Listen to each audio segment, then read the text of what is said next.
It's a new year, and that means there is not just a lot to look forward to, but also a lot to plan and unravel.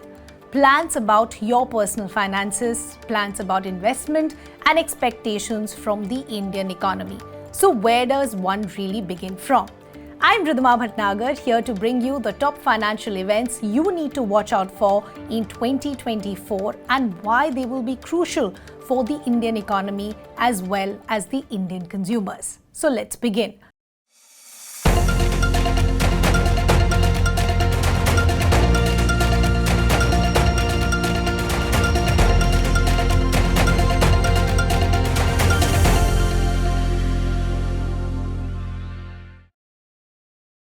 The possible Fed rate cuts and the impact on India.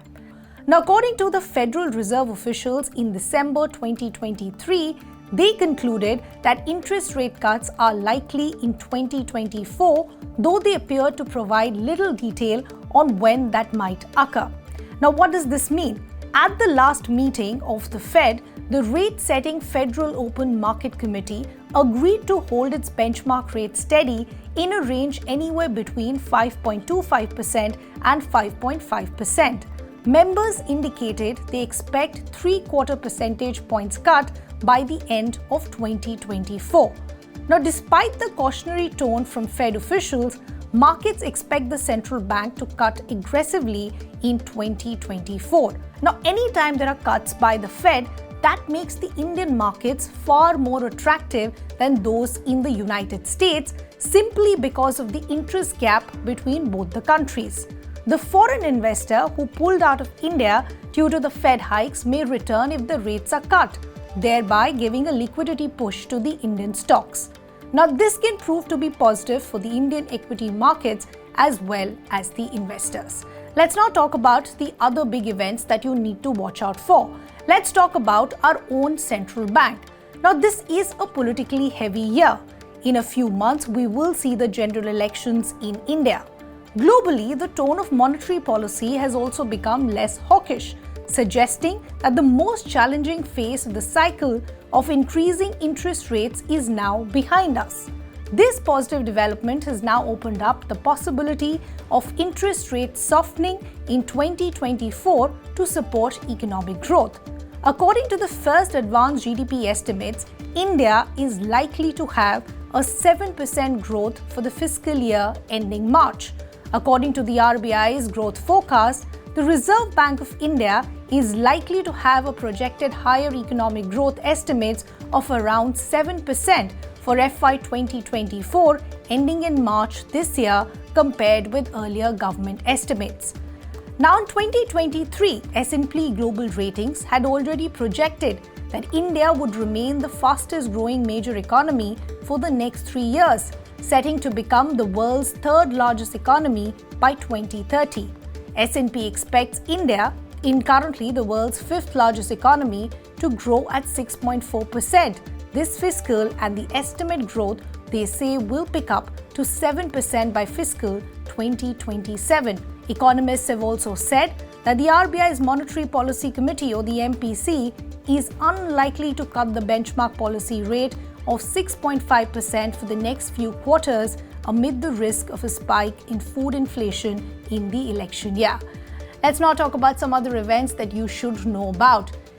Now, seeing the difficulty consumers were having in understanding insurance policies, the Insurance Regulatory and Development Authority of India has decided to revise the customer information sheet, which is effective, as we pointed out, from the 1st of January 2024. As per the revised CIS, insurers will now have to provide the name of the insurance product, policy and policy number, the type of insurance product and policy, and the sum insured.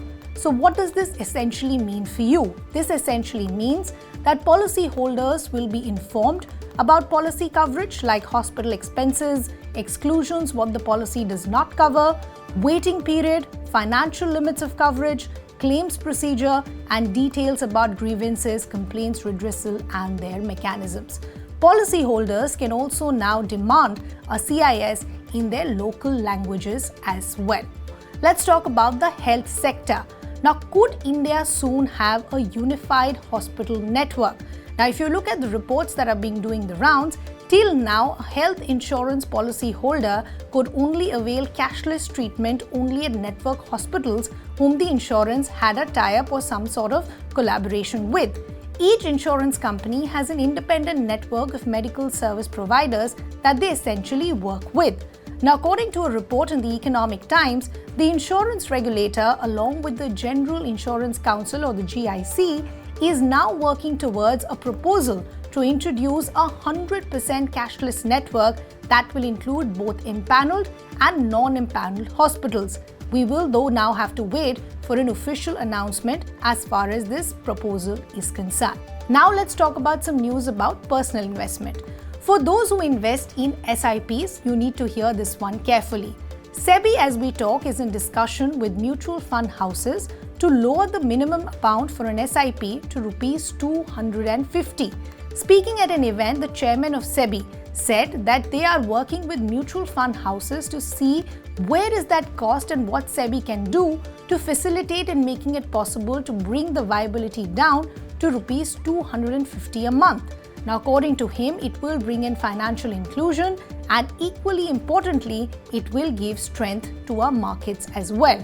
Now, lowering the amount of SIPs will lead to more financial inclusion. It will also lay the foundation for future growth as well as greater resilience in Indian equity markets.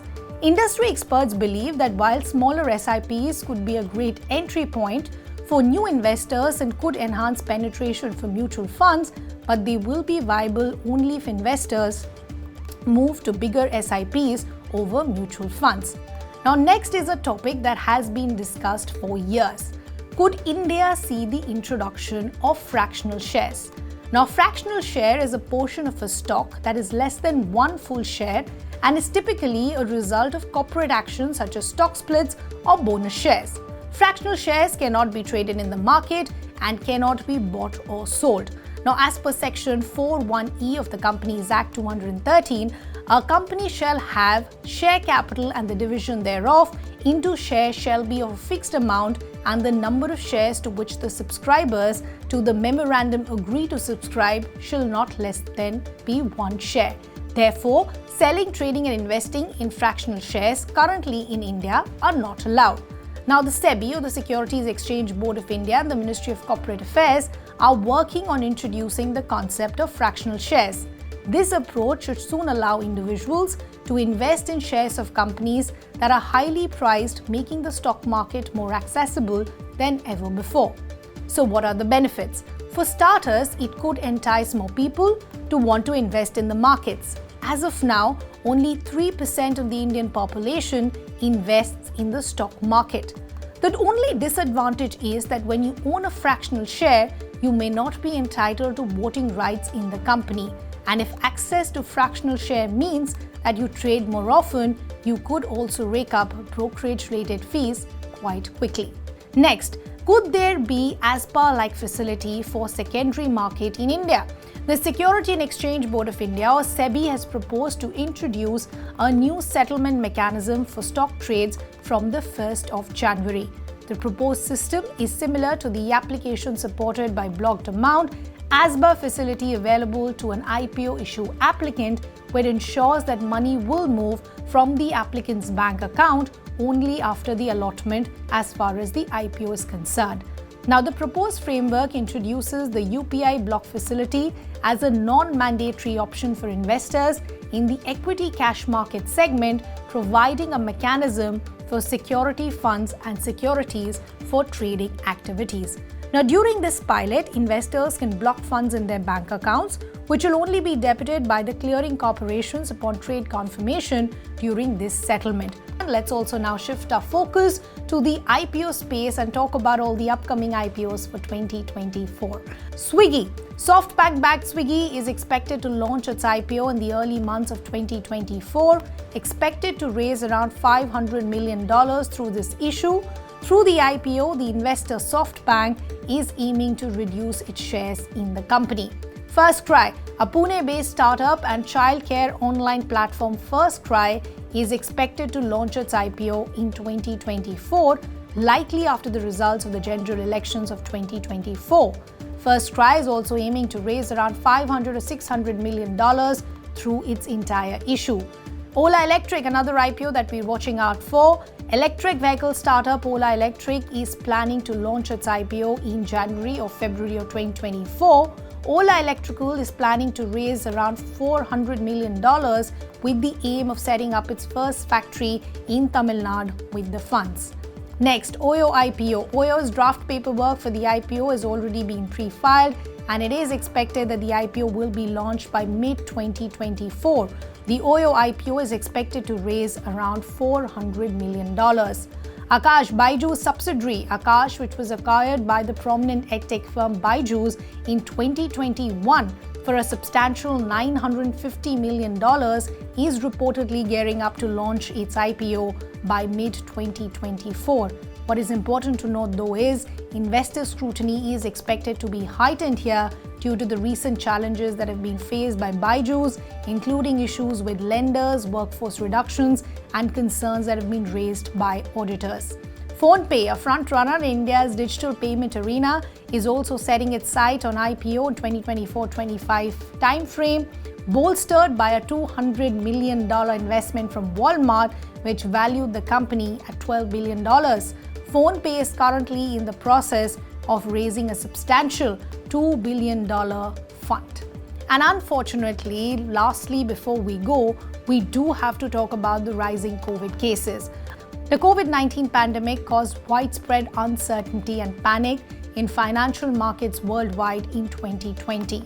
Stock markets across the globe suffered strong losses as concerns over the pandemic and its potential economic impact grew.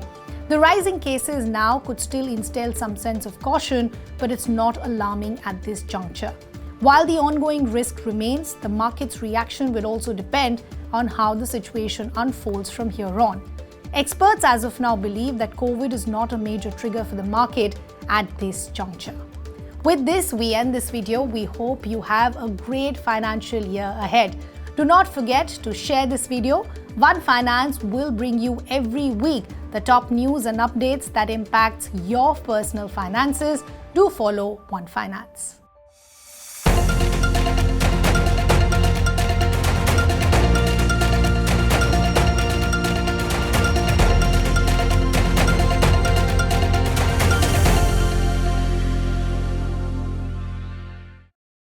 Investment in securities market are subject to market risks. Read all the related documents carefully before investing.